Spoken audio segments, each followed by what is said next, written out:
Welcome to Model Horse Tack School. My name is Carrie, and today I finally found my hole punches, and I had to rip everything apart and move stuff around, and I finally found them.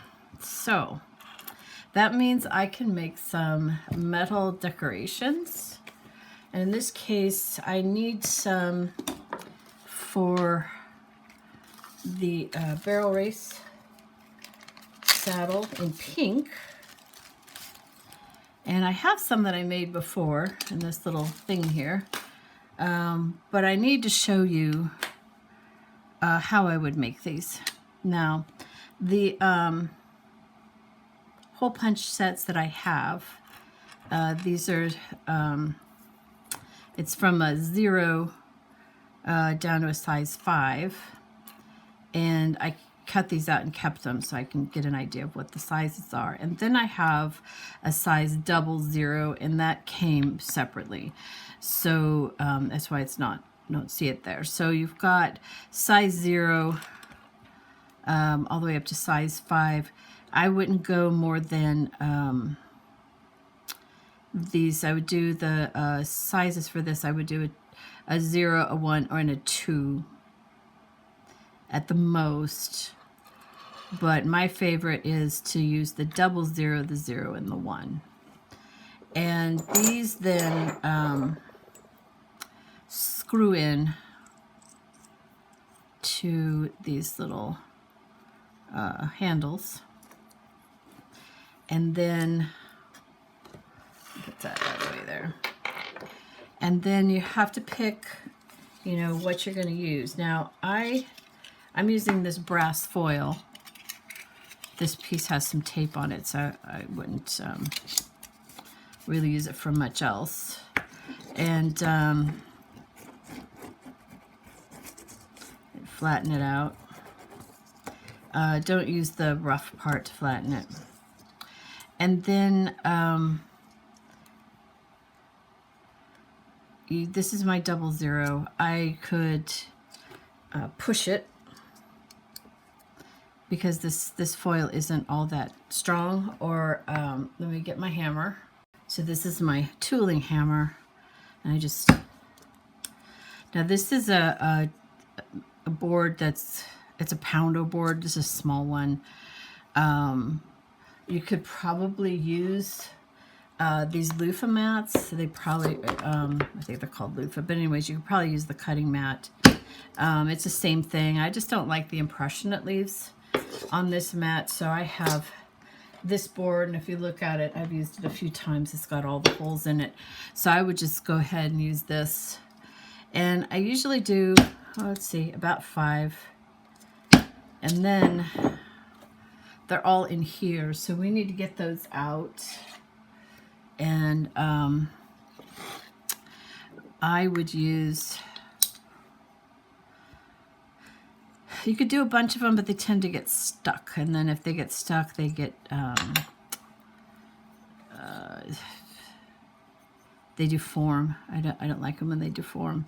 And so I would push them through. Now you could probably do more than 5. Okay, that's not going to work on the 00. So what else do I have? Well, we always have needle on a stick, so you just kind of push those through, and now you can see that these are really tiny.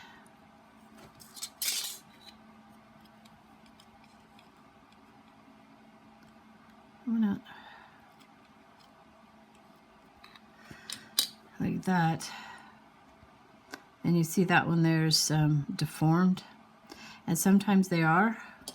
That is why I like this here, because then I can, where is that? So I can roll them out, and then they, I don't know if you can see that, but now I have it. It's got a dome, so that's going to hold better with the glue. So I can, I could do that.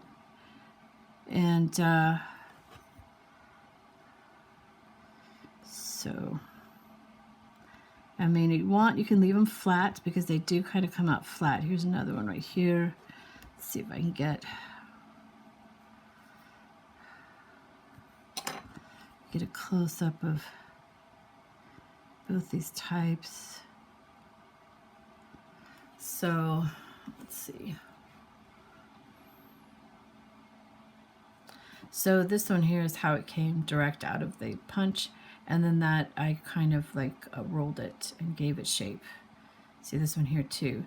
So either one of these, this one here has been rolled, and this one here has been rolled, but that one there, it's pretty flat. So I could, to show you, just use one of these. This is a paper embosser. I use it a lot for when I'm dealing with foils. It works really well. So that's what it looks like after I've rounded it a little bit. And a lot of these that you see here, they haven't yet been, you know, flattened. So like that one, it's a much bigger size. That one right there. So there's two ends to this embosser. So I would use the bigger end, and I can just kind of, I also have other bigger embossers that I can use to roll it around. I also have a jeweler's tray that has some, that's actually two pieces. Look at that. Huh. So this one embossed really well. And then this one is a little better. But anyways, that's how I would do this. I'd pick whatever size hole punch, go ahead and pick my foil, make 5, maybe 10, and then go ahead and get them out of the hole punch before it gets stuck, so that you don't end up destroying a bunch of them.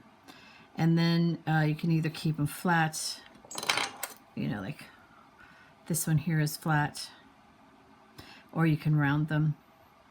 And this is good if you have different, you know, like gold. I don't have any of those from Sue Sparklers, so I have to make my own, or I have to find some, and it's not always easy to find them small enough for what we do. But there you go. That's your how to make your gold or silver studs using hole punches. I appreciate you spending time with me today.